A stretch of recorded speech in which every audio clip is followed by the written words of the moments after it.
అందరికీ కూడా నా హృదయపూర్వక ఆశీర్వచనాలు. నాకు ఈ కర్తవ్యాన్ని అప్పజెప్పినప్పుడు గౌరవ ముఖ్యమంత్రి గారు నాతో మాట్లాడుతూ ఒక మాట అన్నారు. నైతికత అన్నది కుటుంబంలో ప్రారంభం కావాలి.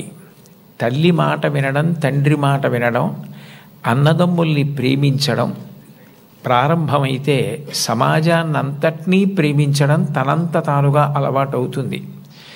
ఇవాళ కుటుంబాలలో విలువలు తగ్గిపోతున్నాయి. కుటుంబ సభ్యుల మధ్య ప్రేమ, అవగాహన తగ్గిపోతున్నాయి. కాబట్టి మీరు విద్యార్థులను ఉద్దేశించి ప్రసంగాలు చేసిన, ఆధ్యాత్మిక ప్రవచనాలు చేసిన ఈ విషయాన్ని దృష్టిలో పెట్టుకుని కుటుంబ విలువలు పెరగడానికి దోహదపడేటట్టుగా మీ ప్రసంగాలు చేయవలసింది అని కోరారు. ఇది మొట్టమొదటిసారి ప్రభుత్వ పక్షాన జరుగుతున్నటువంటి విద్యార్థుల సమ్మేళనం కాబట్టి నాకు ఎవరు ఈ కర్తవ్యాన్ని అప్పచెప్పారో వారు నాకు చేసిన సూచనని నేను ఔదలదాల్చవలసి ఉంటుంది. కాబట్టి వారు చేసిన సూచనతోటే నా ప్రసంగాన్ని ప్రారంభం చెయ్యాలి అని నేను అనుకున్నాను. కుటుంబం అనేది భగవంతుడు మనకిచ్చిన గొప్ప వరం. తల్లి కడుపున పుడతాం. నిజానికి ఈ తల్లి కడుపున పుట్టాలి అని ఎవరు నిర్ణయించుకోరు.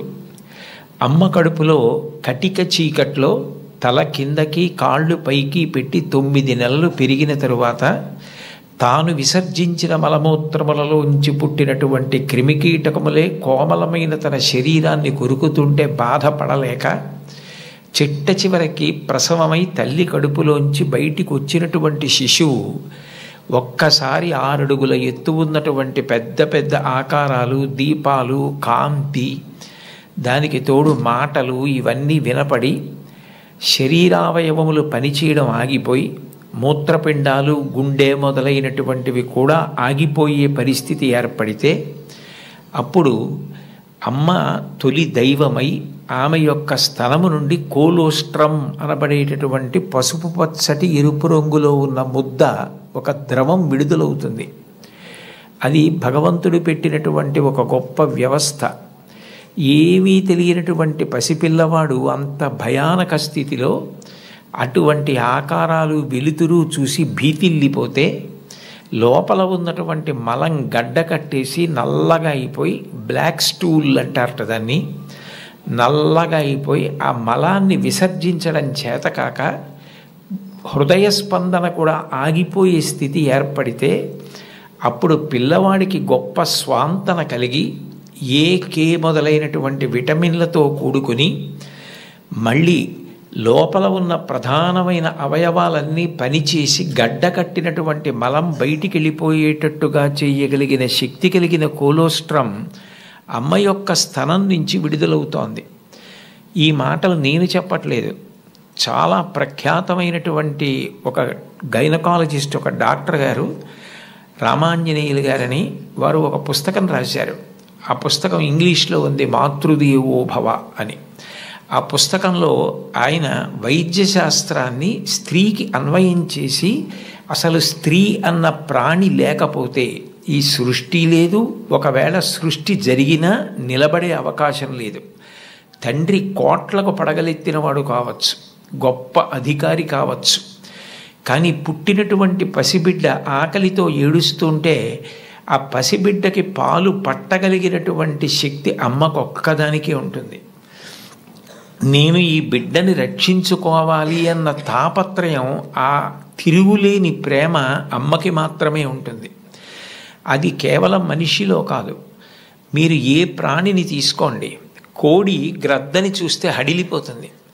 అట్లాంటి కోడి తన గుడ్లని పొదిగి పిల్లల్ని చేసిన తరువాత ఆ పిల్లలు కొంచెం దూరం వెళ్ళి ఏదైనా తింటుంటే ఎక్కడ గ్రద్ద వచ్చి పిల్లల్ని తన్నుకుపోతుందో అని మెడ ఎత్తిపెట్టి ఆకాశం వంక చూస్తూ కొక్కొక్కొక్కొక్కొక్కొక్కొ అంటూ, ఒకవేళ గ్రద్ద వస్తే 2 రెక్కలు ఎత్తిపెట్టి పిల్లలన్నింటినీ రెక్కల కిందకి తెచ్చేసుకుని రెక్కలు ముడిచేసి కంఠం ఎత్తిపెట్టి ముందు నా కంఠాన్ని కోసేసి అప్పుడు నా పిల్లల్ని చెనకు అని గ్రద్దకి ఎదురు తిరుగుతుంది.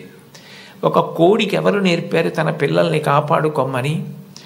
స్త్రీ ప్రాణి. కోడి పుంజుకు లేదు ఈ లక్షణం, కోడి పెట్టకుంది ఈ లక్షణం, ఆడ కుక్కకుంది ఈ లక్షణం, ఆడ పందికుంది ఈ లక్షణం, స్త్రీ ప్రాణి ఎక్కడ ఉన్న లోకంలో బిడ్డల్ని కడుపులో పెంచుకోవడం, కడుపుని గర్భాలయం చేయడం, కన్న బిడ్డలకి పాలిచ్చి పెంచి పెద్ద చేయడం, అంత అవ్యాజానురాగంతో స్త్రీ చేసేటటువంటి త్యాగం లేకపోతే ఈ సమాజం లేదు. భగవంతుడి మీద తప్ప అన్యం మీద స్తోత్రం చెయ్యని శంకరాచార్యుల వారు తండ్రి మీద కూడా చెప్పల, అమ్మ మీద మాత్రం 5 శ్లోకాలు చెప్పారు. 5 శ్లోకాల్లో ఒక శ్లోకంలో అంటారు, ఆస్తాం తావదీయం ప్రసూతి సమయే దుర్వార శూలవ్యధ నైరుచ్యం తనుశోషణం మలమయీ శయ్యాచ సంవత్సరి ఏకస్యాపి నగర్భభారణ భరక్లేశస్య యస్య క్షమః దాతుం నిష్కృతి ఉన్నతోపి తనయత్తస్యై జనన్యై నమః అంటారు. 9 నెలలు కడుపు పెద్దదై వికారమును పొంది తాను వంగలేక పని చేసుకోలేక తిందామంటే ఆహారం సహించక ఎంతో కష్టపడి తాను మరణ సదృశమైనటువంటి వేదన పొంది అన్ని నిప్పులు పడి బిడ్డని ప్రసవించి ఆ బిడ్డకి పాలిచ్చి పెంచి పెద్ద చేసి ఏడాది పాటు చలికాలం లేదు, వర్షాకాలం లేదు, మంచంలోనే మలమూత్ర విసర్జన చేస్తే ఆ మలమూత్రములను తుడిచి కడిగి బిడ్డని రక్షించి తాను ఉపవాసాలు చేసి చిట్ట చివరికి అవసరమైతే పిల్లవాడు ఎంత పెద్దవాడైనా వాడికి ఏదైనా కించిత్ అనారోగ్యం కలిగిందంటే భయం వేసినటువంటి మనసుతో నా ఆయుర్దాయం కూడా నువ్వే పోసుకొని బ్రతుకని అనగలిగినటువంటి వ్యక్తి ప్రపంచంలో ఉంటే అది అమ్మ ఒక్కతే. అందుకే అమ్మ లాంటి ప్రాణి లోకంలో లేదు. శాస్త్రాలు కూడా మొట్టమొదటి నమస్కారం ఎవరికి చేయించాయి అంటే మాతృదేవో భవ. మాతృదేవో భవ అంటే భగవంతుడు అమ్మ రూపంలో ఉన్నాడు అని కాదు దాని అర్థం. అమ్మయే భగవంతుడై ఉన్నది, భగవతి అమ్మ. అమ్మ భగవంతుడు 2 కాదు. ఎందుకనంటే ప్రాణం పోయేటప్పుడు కూడా ఎక్కడ కొడుక్కి ఇబ్బంది కలుగుతుందోనని కొడుక్కి ఇబ్బంది కలగకుండా వాడికి ఏ విధమైనటువంటి క్లేశము పొందకుండా తాను వెళ్ళిపోవాలని తల్లి కోరుకుంటుంది. సభలో చెప్పడం నాకు ఇష్టం లేదు, కానీ నేను ఉద్యోగం చేసిన రోజుల్లో నాతో పాటు ఉద్యోగం చేసినటువంటి ఒక వ్యక్తి తల్లి, ఆమెకి గుండె నొప్పి వస్తోందని తెలిసినా కొడుక్కి చెప్తే ఎక్కడ కొడుకు వైద్యానికి తీసుకెడతాడో, ఎక్కడ కొడుక్కి చాలా డబ్బు అయిపోతుందో, ఆడపిల్లలు పెళ్ళికి దిగొచ్చారు, మగపిల్లలు చదువుకుంటున్నారని చెప్పడం మానేసి కొడుకు నిద్రపోవడానికి వెళ్ళిపోతుంటే పిలిచి ఒక్కసారి ఇలా కూర్చొని ఒళ్ళో తల పెట్టుకుంటానని, ఒళ్ళో తలపెట్టుకుని నేను నిద్రపోయిన తర్వాత నువ్వు వెళ్ళి పడుకో అని అంటే ఆవిడ ఉద్దేశ్యం ఏంటంటే ఆవిడ శాశ్వత నిద్రలోకి వెళ్ళిపోతోంది. ఆ కొడుకు ఒళ్ళో తలపెట్టుకుని పడుకుంటే కొంతసేపటికి తల్లి కదలటం లేదని వాడు కదిపి చూస్తే తల్లి శరీర త్యాగం చేసేసింది. ఆ తర్వాత తెలిసింది, తన భార్య చెప్పింది, కొంచెం గుండెల్లో నొప్పిగా ఉందమ్మా, బరువు పని చేయలేకపోతున్నాను, కానీ వాడికి మాత్రం నువ్వు చెప్పకు సుమా అని ఒట్టేయించుకుందట కోడలతో. అది తల్లి అంటే. అమ్మ అంటే అంతటి ప్రేమైకమూర్తి. అమ్మ లాంటి వ్యక్తి జీవితంలో ఇక దొరకదు. జీవితంలో అన్నిటికన్నా పెద్ద నేరం ఏమిటంటే అమ్మకి చెప్పలేము అన్న పని మనం చేయడమే. ఏ పని మనం చేస్తామో అది అమ్మకి చెప్పగలగాలి. మీరు ఏ పని చెయ్యండి, ఇది అమ్మకి నేను చెప్పలేను అన్న పని మీరు జీవితంలో ఎప్పుడూ చెయ్యకూడదు. భగవంతుడెంతో అమ్మ అంతే. మీరు మహాత్ములైన వారి ఎవరి జీవిత చరిత్ర పరిశీలించండి, అమ్మకి నమస్కారం చెయ్యకుండా అమ్మ గొప్పతనం చెప్పకుండా లేరు. ఈ రాష్ట్రానికి ముఖ్యమంత్రి చేసినటువంటి ప్రాతస్మరణీయులు టంగుటూరి ప్రకాశం పంతులు గారు తన జీవిత చరిత్రలో వ్రాసుకున్నారు.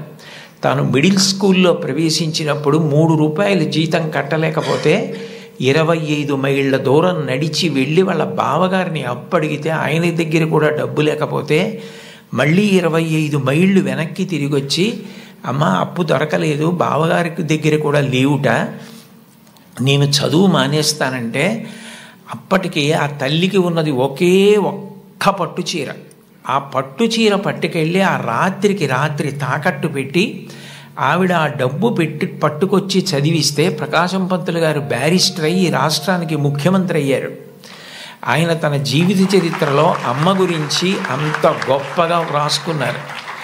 ఏపీజే అబ్దుల్ కలాం గారు, ఆయన పేరు చెప్తే పిల్లలు పరవశించిపోతారు. కాకినాడలో ఒకసారి నేను గోశాలకు వెడుతుంటే సాయంకాలం వేళ పిల్లలు స్వచ్ఛందంగా, అదేం ఎవ్వరూ నిర్వహించింది కాదు, వాళ్ళంతట వాళ్ళుగా బయటికి వచ్చి కొవ్వొత్తులు పట్టుకుని ఎడుతున్నారు కొంతమంది.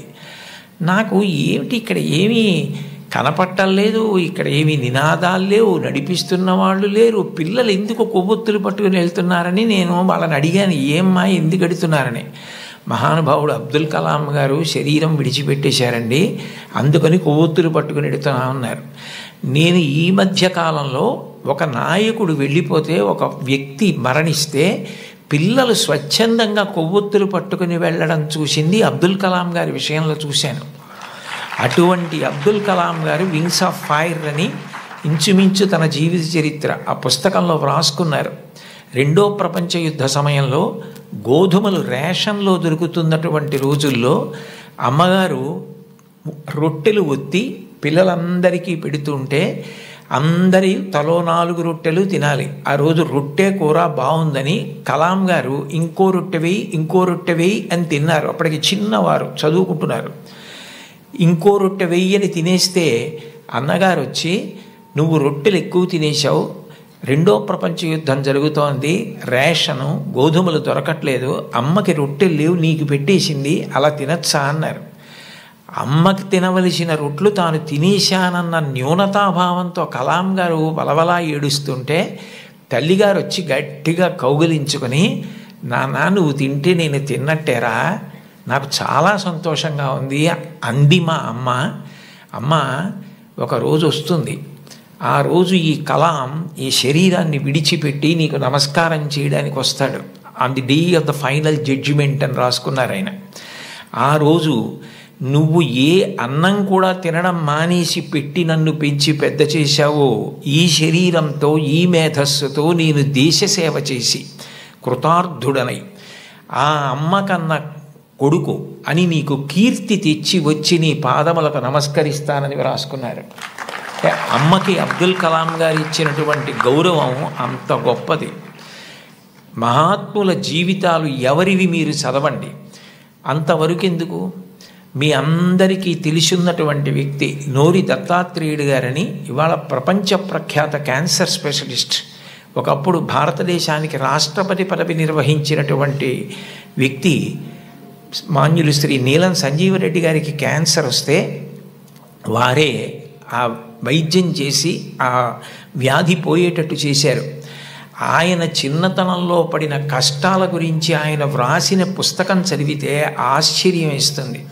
వాళ్ళ అమ్మగారు పడ్డ కష్టం, ఎంత కష్టపడి ఆయన్ని పెంచి పెద్ద చేశారో, ఆయన విదేశాలు వెళ్ళి అంత పెద్ద క్యాన్సర్ స్పెషలిస్ట్ అయిన తర్వాత ఆయన చేసిన మొదటి పని ఏమిటంటే, మా అమ్మ ఒంటి మీద బంగారపు నలుసు లేకుండా అమ్మి మమ్మల్ని పెంచి పెద్ద చేసింది, ఆ అమ్మకి 2 బంగారు గాజులు కొంటే నా జీవితం ధన్యమని గాజులు కొనుక్కుని విదేశాల నుంచి వచ్చి అమ్మ చేతులకి తొడిగి ఆనంద బాష్పాలు కార్చారు. ఈ జాతి మొదటి లక్షణం అమ్మని గౌరవించడం. మాతృదేవో భవ. మీరందరూ పిల్లలు, మీరు నేర్చుకోవలసిన మొట్టమొదటి నియమం ఏది అంటే అమ్మని గౌరవించడం నేర్చుకోండి. అమ్మకి నమస్కారం చెయ్యండి. మీరు పాఠశాలకి వచ్చేటప్పుడు అమ్మకి నమస్కారం చేసి రావడం మీకు అలవాటైతే, మీ అమ్మగారి కన్నా మీకు అత్యంత ప్రేమతో ఆశీర్వచనం చెయ్యగలిగిన వ్యక్తి ఈ సృష్టిలో వేరొకరు ఉండరు. ప్రాణం పోయేటప్పుడు కూడా మీరు వృద్ధిలోకి రావాలని కోరుకునే ఏకైక వ్యక్తి ఎవరైనా ఉంటే తల్లి ఒక్కతే. అంత గొప్పది అమ్మ. బాలమురళీకృష్ణ గారి తల్లి ఆయన పుట్టిన 10 రోజుల్లో మరణించారు. ఆయన వ్రాసుకున్నారు, నన్ను కనడానికే మా అమ్మ పుట్టిందేమో అని రాసుకున్నారు. భారత ప్రధానమంత్రి నరేంద్ర మోదీ గారు ఈ మధ్యకాలంలో ఒక విదేశీ ఛానల్కి ఇచ్చిన ఇంటర్వ్యూ మీరు చూసి ఉంటారు. అసలు నేను ఆశ్చర్యపోయాను ఆయన చెప్పిన మాటలు విని. నిరుపేద కుటుంబంలో పుట్టారు. వాళ్ళ అమ్మగారు అంత కష్టించి పనిచేసేవారు, వాళ్ళ నాన్నగారు కూడా అంత కష్టపడి పనిచేసేవారు. ఆయన ఆ ఇంటర్వ్యూలో ఒక మాట అన్నారు, అసలు నాకు బూట్లు వేసుకోవడం అంటే తెలియదు, కానీ బూట్లు లేవన్న పేదరికం మా మనసుకి అందకుండా మా అమ్మ పెంచింది. అంటే అంటే ఉన్నదానిలో అంత తృప్తిగా బ్రతకడం మా అమ్మ నేర్పింది.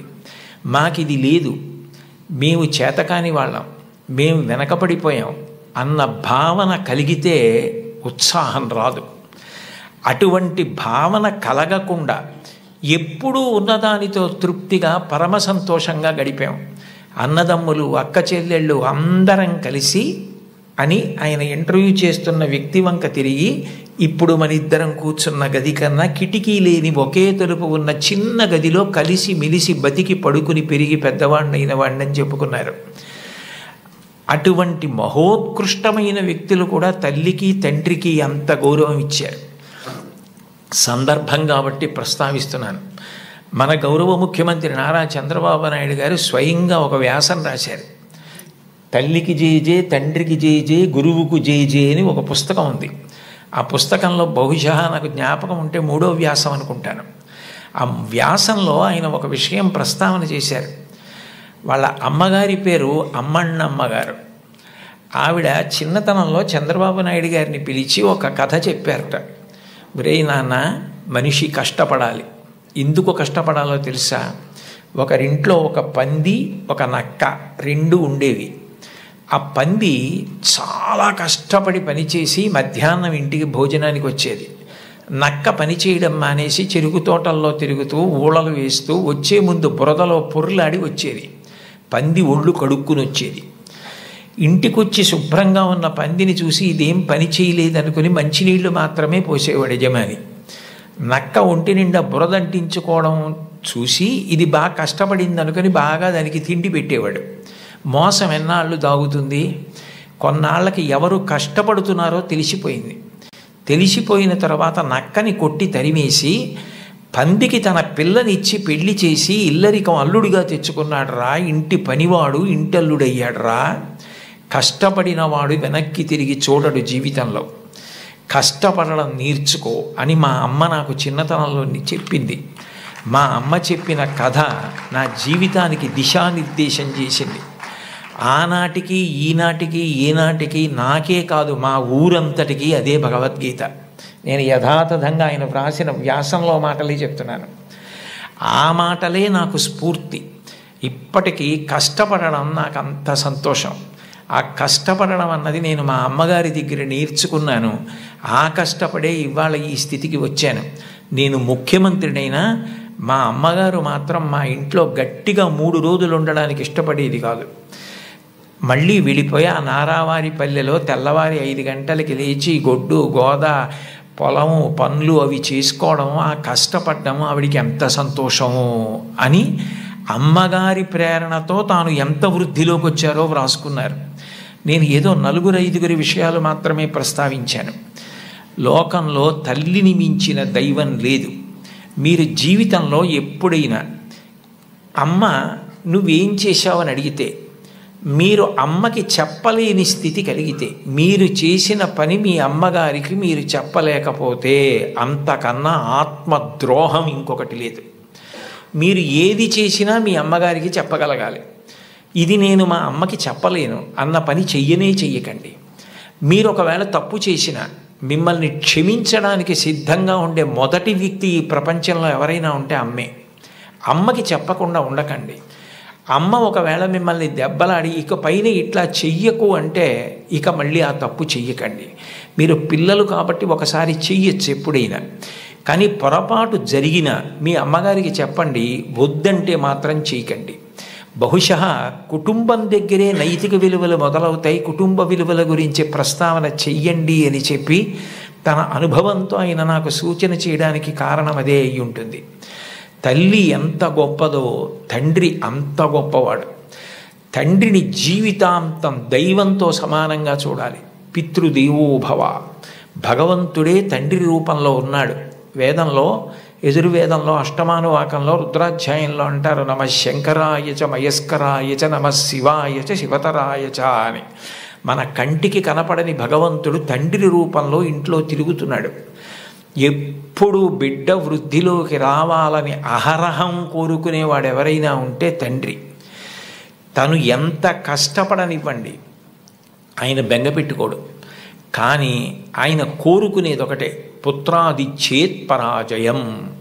తను ఎంత కీర్తి సంపాదించినా తనకన్నా కూడా కీర్తివంతుడు కొడుకై, ఈయనకన్నా ఈయన కొడుకు గొప్పవాడండి అనిపించుకొని కొడుకు చేతిలో ఓడిపోతాట తండ్రి ఆనందపడిపోతాట. అంటే తండ్రికి ఈ కొడుకు పట్ల ఎంత ప్రేమ ఉంటుందో చూడండి. ఈ సందర్భం వచ్చింది కాబట్టి మీకు ఒక విషయం మనవి చేస్తాను. నేను ఒకప్పుడు విశాఖపట్నంలో ధర్మసోపానాల మీద ప్రసంగాలు చేస్తున్నాను. ఆ రోజుల్లో విశాఖపట్నంలో ఉన్న పాఠశాలల్లో ఉన్న విద్యార్థులకి మా నాన్నగారు అన్న విషయం మీద మాట్లాడమని వ్యాసరచన పోటీ నిర్వహించారు. వ్యాసరచన పోటీ నిర్వహిస్తే కొన్ని వందల మంది పిల్లలు పాల్గొన్నారు. అందులో 10 పేపర్లు చిట్ట చివర సెలెక్ట్ చేసి నాకు పంపించారు. ఇందులో ఫస్ట్, సెకండ్, థర్డ్ ప్రైజులు నిర్ణయించమని. నేను పేర్లు చూస్తే ఒకవేళ నాకు ఏదైనా పక్షపాతం కలుగుతుందేమో, సుశీల అని కనపడింది అనుకోండి, తెల్లవారుజామునే మా అమ్మ గుర్తొచ్చి ఒక మార్క్ ఎక్కువ వేస్తానేమో అని నేను పేర్లు చూడకుండా పేపర్లు దిద్ది మార్కులు వేసేసి తర్వాత పేర్లు చూశాను. చూస్తే నేను ఫస్ట్ ప్రైజ్ ఇచ్చినటువంటి వ్యక్తి ఒక మహమ్మదీయ బాలిక. నేనేం మార్చలేదు సుమండి, అట్లాగే ఇచ్చేసాం. అప్పుడు ఆ బహుమతులు ఇస్తున్న సభకి అప్పుడు తిరుమల తిరుపతి దేవస్థానాలకి కార్యనిర్వహణాధికారి మాన్యులు శ్రీ ఎల్వి సుబ్రహ్మణ్యం గారు, ఆయన ముఖ్య అతిథిగా వచ్చారు.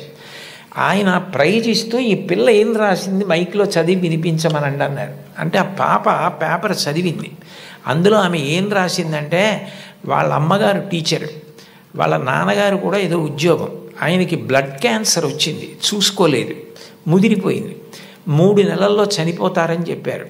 ఆయన తన భార్య దగ్గరికి వెళ్ళి అడిగింది ఏంటంటే, ఈ 3 నెలలు నేను చనిపోతానన్న విషయం పిల్లలకి చెప్పద్దు, వాళ్ళు ఏడిస్తే నేను చూడలేను, నేను చనిపోయాక వాళ్ళు ఎటు ఏడుస్తారు, అప్పుడు నేను ఆపలేను, నేను బ్రతికుండగా వాళ్ళు ఏడవడం నేను చూడలేను, కాబట్టి నేను చనిపోతాను 3 నెలల్లో అన్న విషయాన్ని మాత్రం నా పిల్లలకి చెప్పద్దని రాత్రింబవళ్ళు హక్కున చేర్చుకొని మా భవిష్యత్తు కోసం ఇంకా కష్టపడి అంత జాగ్రత్తగా వ్యవస్థ చేసి 3 నెలల తర్వాత ఆయన మరణిస్తారని తెలిసి చిట్ట చివరి కాలంలో 3 దగ్గర పెట్టుకుని చెప్పకుండా అంత ప్రేమ చూపించి కన్నుల నీరు కారుస్తూ 3 వంక గుడ్లు తిప్పుతూ ప్రాణం వదిలేశారు ఆయన. తండ్రి అంటే అది, అంతటి త్యాగశీలి మా నాన్న. ఇది నాకు తెలిసున్న తండ్రి, ఇంతకన్నా తండ్రి గురించి చెప్పడం నాకు రాదని రాసింది ఆ అమ్మాయి. ఆ అమ్మాయికి ఫస్ట్ ప్రైజ్ ఇచ్చాం. తండ్రి అంటే అంత గొప్పవాడు, మీకోసం ఏ త్యాగం చేయడానికైనా సిద్ధంగా ఉంటాడు.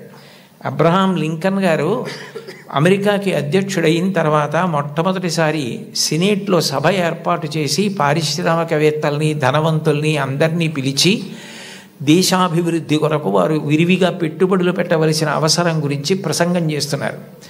లోకంలో ఎప్పుడూ అసూయ, పక్షపాతం, సంకుచితత్వం ఇవి కూడా ఉంటాయి. వెలుగుతో పాటే చీకటి. అందులో ఒక ధనవంతుడికి అసూయ కలిగింది. ఇంత పేదవాడు ఈయన అమెరికా అధ్యక్షుడు అవడం ఏమిటని అకస్మాత్తుగా సభలో లేచి నిలబడి, లింకన్ అదృష్టం కలిసి వచ్చి ఇవాళ అమెరికా అధ్యక్షుడు అయ్యావు, నేను వేసుకున్న ఈ బూటు మీ నాన్నగారు కుట్టింది అని బూటు చూపించాడు. అందరూ ఆశ్చర్యపోయారు. అబ్రహాం లింకన్ కూడా హతాశుడయ్యారు ఒక్క నిమిషం. కానీ వెంటనే ఆయన తేరుకుని తాను కూర్చున్న కుర్చీలోంచి లేచి నిలబడి ముకుళిత హస్తాలతో ఆ పారిశ్రామికవేత్తకి నమస్కారం చేసి, మీరు నాకు మహోపకారం చేశారు, ఇంత కష్టపడి పెంచి మా నాన్నగారు పెద్ద చేసి ఉండకపోతే ఇవాళ నేను అమెరికా అధ్యక్షుడిని అయ్యేవాడిని కాను, నేనే స్మరించవలసింది మా నాన్నగారిని. నేను స్మరించకపోయినా మీరు గుర్తు చేశారు. నిజమే, మా నాన్నగారు బూట్లు కుట్టేవారు, నాకు కూడా నేర్పారు బూట్లు కుట్టడం, చెప్పులు కుట్టడం. ఎప్పుడైనా మీ బూటు మీకు వదులైపోతే నాకొక్క ఫోన్ చేయండి, నేను అమెరికా అధ్యక్షుడినైనా ఆయన కొడుకుని, ఆయన కుట్టిన బూటుకి మరమ్మత్తు చేయడం నా అదృష్టంగా భావించి మీ ఇంటికి వచ్చి మరమ్మత్తు చేసి వెడతాను, అది నా తండ్రికి నేను ఇవ్వగలిగిన కితాబ్ అన్నారు. సభ అంతా కరతాళ ధ్వనులు మారిమోగిపోయింది. అది తండ్రికి అబ్రహాం లింకన్ ఇచ్చిన గౌరవం. తండ్రి పేరు చెప్పేటప్పటికి ఎంతటి మహితాత్ములు కూడా అంతటి మర్యాద, అంతటి గౌరవాన్ని చూపించారు. లతా మంగేష్కర్ గారు వ్రాసుకున్నటువంటి ఆవిడ జీవిత సంబంధించిన విషయాలు, ఆవిడ జీవితంలో జరిగిన అద్భుతాలతో కూడిన పుస్తకం ఒకటి ఉంది, దాన్ని తెలుగు చేత చేశారు ఈ మధ్య. ఆ పుస్తకం మీరు చదివితే అందులో మీకు ఒక ఆశ్చర్యకరమైన సంఘటన కనపడుతుంది. ఆవిడ చాలా చిన్నతనంలోనే వాళ్ళ నాన్నగారు దీననాథ్ మంగేష్కర్ వారు ఆవిడికి హిందుస్థానీ సంగీతం నేర్పారు. తండ్రి గారి దగ్గరే నేర్చుకున్నారు సంగీతం. చాలా చిన్న పిల్లప్పుడే ఆవిడికి ప్రథమ బహుమతి వచ్చింది పిల్లల్లో. దిల్ రుబా అని సంగీత పరికరాన్ని ఆవిడికి ఆ రోజుల్లో బహుమానంగా ఇచ్చారు. ఆవిడ ఎంతో అపూర్వంగా తెచ్చి పిల్లకి మొట్టమొదట వచ్చిన బహుమానం కాబట్టి ఇంట్లో పెట్టుకుని దాన్ని అత్యంత విలువగా చూస్తూ ఉండేవారు. ఒక రోజున ఇంట్లో ఎలక ప్రవేశించి బట్టలు అవి కొట్టేస్తోంది. ఆ ఎలక ఒక చోట నిలబడి కనపడింది. వాళ్ళ నాన్నగారు ఆ ఎలకని చంపుదామని చేతికి ఆ దిల్ రుబా అన్న వాద్య పరికరం దొరికితే అది తీసి ఎలకని కొట్టారు. ఆ ఎలక్కి దెబ్బ తగిలింది, పడిపోయింది. కానీ ఈ దిల్ రుబా అన్న సంగీత పరికరం విరిగిపోయింది. ఈ పిల్ల ఏడుపు మొదలుపెట్టింది. లతా మంగేష్కర్, నాకు వచ్చిన మొదటి బహుమతి ఈ పరికరం మీరు విసిరేశారు ఎలక మీదకి, విరిగిపోయిందని. వాళ్ళ నాన్నగారి దగ్గరికి పిలిచి కౌగిలించుకొని ఆ పిల్లతో అన్నారు, చూడు, ఇట్లాంటి బహుమానాలు నీకు జీవితంలో పెద్ద పెద్ద ఇళ్ళు కట్టి పెట్టుకున్నా కూడా సరిపోనని వస్తాయి. బహుమానాల మీద నువ్వు ఆర్తిని పెంచుకోకు. నీలో ఉన్న కళ పెరగడానికి నువ్వు పరిశ్రమ చేయడం నిరంతరం చెయ్యి. నీ కళని పెంచుకోవడం మీద ఆర్తి నీకు నిలబడితే నీ వెంట ఇట్లాంటి బహుమానాలు పరుగులు పెడతాయన్నారు. భారతరత్న వచ్చిన తరువాత, పద్మ విభూషణ్ వచ్చిన తరువాత వాళ్ళ అమ్మగారు ఆహా అన్నప్పుడు ఆవిడ సభలో ఈ విషయం చెప్పారు. వాళ్ళ నాన్నగారిని గుర్తు చేసుకొని, మా నాన్నగారు చెప్పిన ఆ మాట నన్ను జీవితంలో నిలబెట్టిందని 2 సంఘటనలు చెప్పారు ఆవిడ. 2 అణాల నాణ్యం ఉండేది ఆ రోజుల్లో.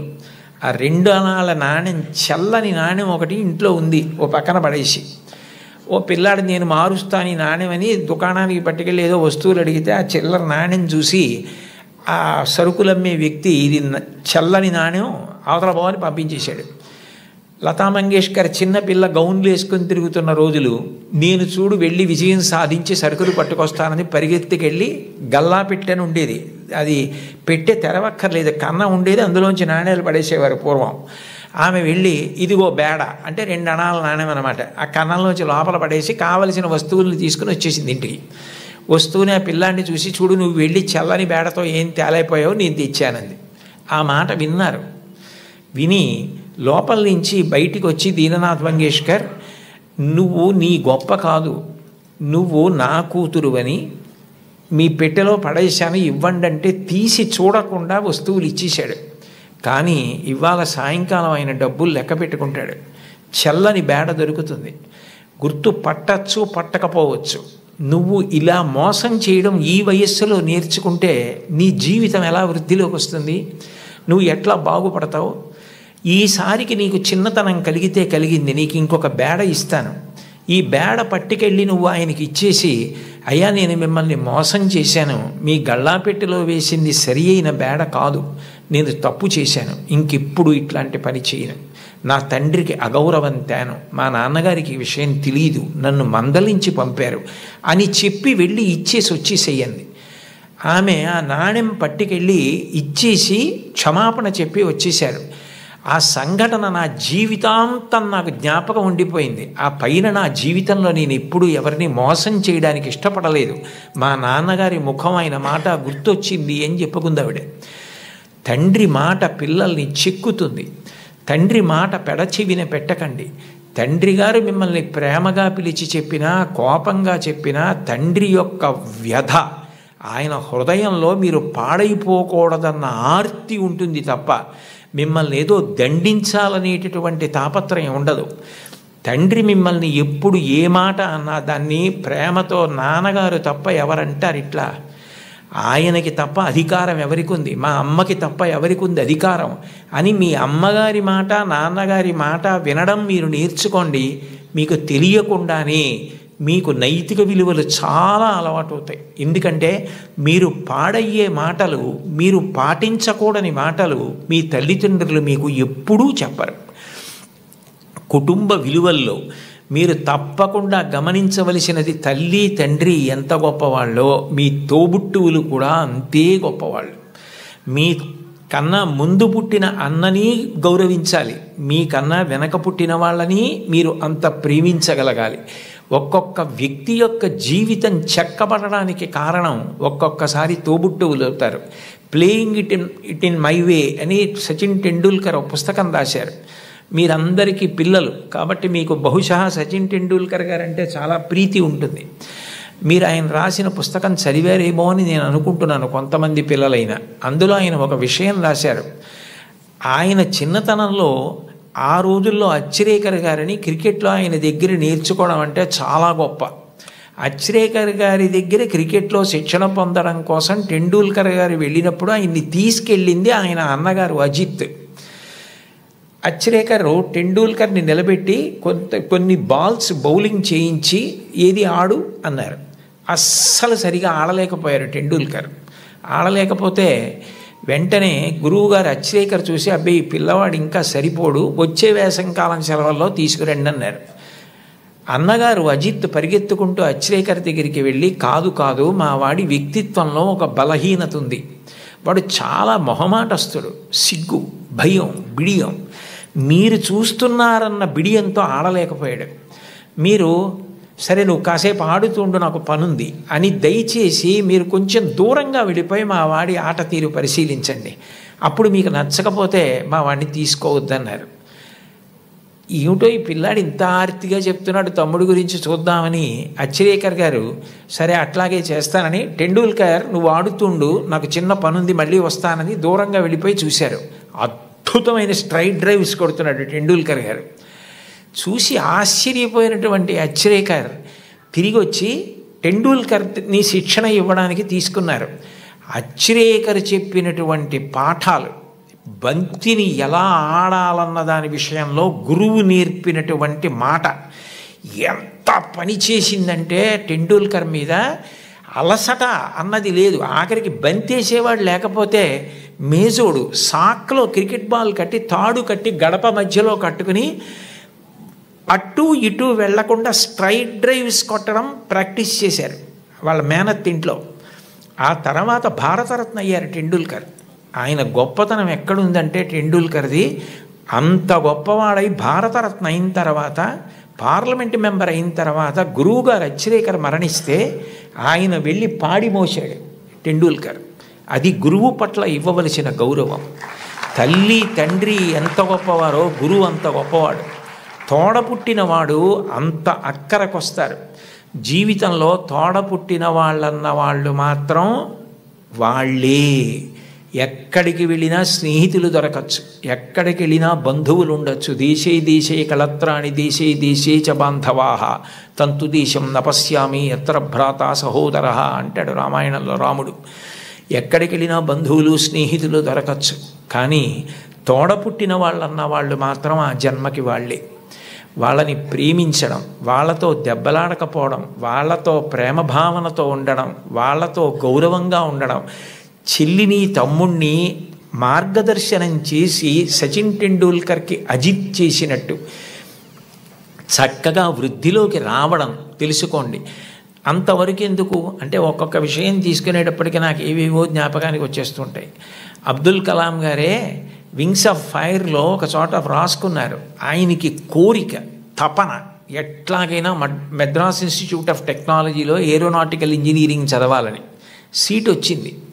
1000 రూపాయలు కట్టాలి. ఆ రోజుల్లో 1000 రూపాయలు లేవు, నాన్నగారికి ఇచ్చే పరిస్థితి లేదు, ఆయన కలలు నెరవేరే అవకాశం లేదు.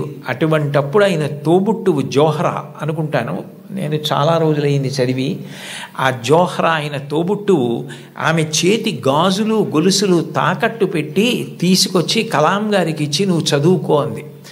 కలాం గారు ఆనంద భాష్పాలతో ప్రతిజ్ఞ చేశారు, స్కాలర్షిప్ సంపాదించి నేను నీ నగలు కుదువ నుంచి విడిపించి మళ్ళీ నీకు తీసుకొచ్చి ఇచ్చేస్తాను చెల్లి అని చెప్పి, అక్క అని చెప్పి ఆయన వెళ్ళి చదువుకుని ఎంత గొప్పవారయ్యారో మీకు అందరికీ తెలుసు. తోబుట్టువులు అంత గొప్పగా ఆదుకుంటారు. తోబుట్టువులను నిర్లక్ష్యం చేయడం, మా అన్నయ్యతో నాకు మాటలు లేవండి, మా తమ్ముడితో నాకు మాటలు లేవండి, మా అక్కతో నాకు మాటలు లేవండి, ఈ మాట అనడం చాలా దారుణం. నీ తోడబుట్టిన వాడితోటే నువ్వు సర్దుకోవడం చేత కాని వాడివి సమాజంలో ఎవరితో సర్దుకుంటావు, ఎవరితో శాశ్వతంగా స్నేహాన్ని నెరపగలుగుతావు? నిన్నెవరు నమ్ముతారు?